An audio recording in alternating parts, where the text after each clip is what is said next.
কবিগুরু রবীন্দ্রনাথ ঠাকুরের লেখা হারিয়ে যাওয়া।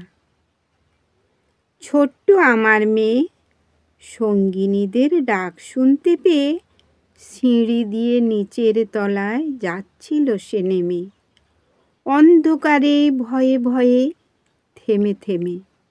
হাতে ছিল প্রদীপখানি, আঁচল দিয়ে আড়াল করে চলছিল সাবধানে।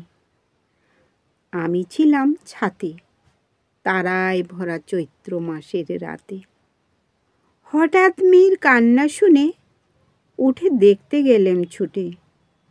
সিঁড়ির মধ্যে যেতে যেতে প্রদীপটা তার নিভে গেছে বাতাসেতে। শুধাই তারে, কি হয়েছে বামি? সে কেঁদে কয় নিচে থেকে, হারিয়ে গেছি আমি। তারায় ভরা চৈত্র মাসের রাতে ফিরে গিয়ে ছাতে মনে হলো আকাশ পানে চেয়ে আমার বামের মতোই যেন অমনি কে এক মেয়ে। নীলাম্বরের আঁচলখানি ঘিরে দীপশিখাটি বাঁচিয়ে একা চলছে ধীরে ধীরে।